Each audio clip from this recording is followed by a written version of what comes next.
Hi friends, welcome to my channel. எல்லோரும் எப்படி இருக்கீங்க? நல்லா இருக்கிறீங்களா? இன்றைக்கி நம்ம சேனலில் என்ன ரெசிபி வீடியோ பார்த்தீங்கன்னா, இன்றைக்கி தேங்காய் சட்னி தான் ஃப்ரெண்ட்ஸ் எப்படி செய்கிறதுன்னு பார்க்க போகிறோம். இது என்னோடய ஸ்டைலில் எப்படி செய்கிறதுன்னு பார்க்கலாம் வாங்க. வீடியோக்குள்ளே போகிறதுக்கு முன்னாடி நம்ம ஜெயந்தி சதீஷ் சேனலை சப்ஸ்கிரைப் பண்ணாதவங்களாம் சப்ஸ்கிரைப் பண்ணிவிட்டு அந்த ஆல் பட்டனையும் கிளிக் பண்ணுங்கள். அப்போ தான் நம்ம போடுற வீடியோலாம் உங்களுக்கு நோட்டிஃபிகேஷனாக வரும். இப்போ வாங்க ஃப்ரெண்ட்ஸ், நம்ம தேங்காய் சட்னி எப்படி செய்கிறதுன்னு பார்க்கலாம் வாங்க. வீடியோக்குள்ளே போகலாம். இப்போ நம்ம சட்னி அரைக்கிறதுக்கு அடுப்பத்தை வச்சு வானல் வச்சாச்சு. வானல் காஞ்சதும் இப்போ நம்ம அதில் ஒரு ஸ்பூன் எண்ணெய் ஊற்றிக்கலாம்.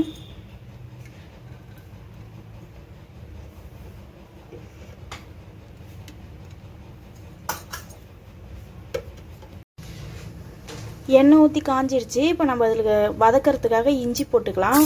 ஒரு சின்ன துண்டு இஞ்சி போட்டுக்கிறேன். அது கூட ஒரு ஸ்பூன் கடலைப்பருப்பு சேர்த்துக்கிறேன். லைட்டாக செவற அளவுக்கு வதக்கி விட்டுக்கலாம்.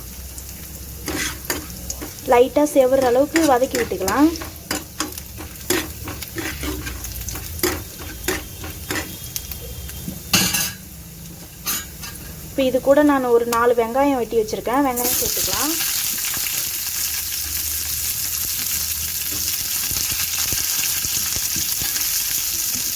அது கூடயே காரத்துக்கு தேவையான பச்சை மிளகாய் எடுத்துருக்கேன். பச்சை மிளகாயும் சேர்த்துக்கிறேன்.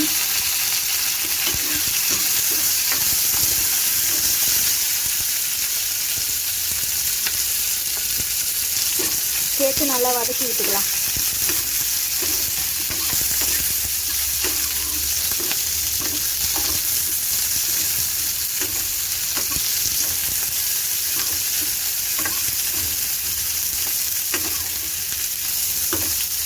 வெங்காயம் பச்சை மிளகாலாம் நல்லா வதங்கிடுச்சு. இப்போ நம்ம இதுக்குள்ளே பொட்டுக்கடலை சேர்த்துக்கலாம்.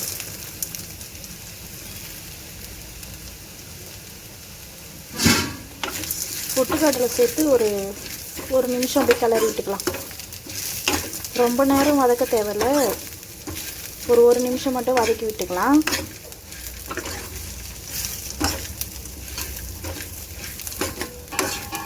பார்த்தீங்கன்னா பொட்டுக்கடலை சேர்த்தோம் இல்லைங்களா, அது ஒரு நிமிஷம் ஆயிடுச்சு. அதுவும் நல்லா கொஞ்சம் லைட்டாக செவற மாதிரி ஆயிடுச்சு. நம்ம எடுத்துக்கலாம். இதை ஆஃப் பண்ணிக்கலாம்.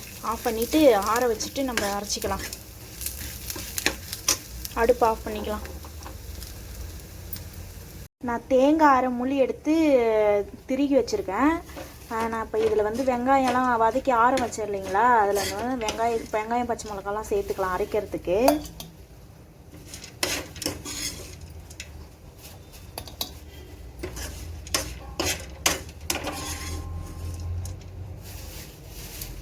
இப்போ நான் இதை அரைச்சிட்டு காமிக்கிறேன்.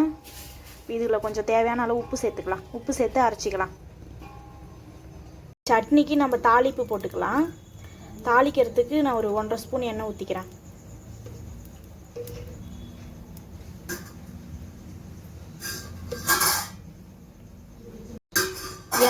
எண்ணெய் நல்லா சூடாயிடுச்சு. இப்போ நம்ம கடுகு போட்டுக்கலாம்.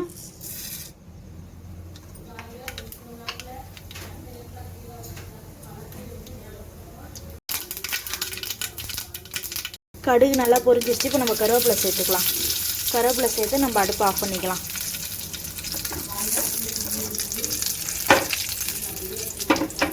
சட்னியில் சேர்த்துக்கலாம்.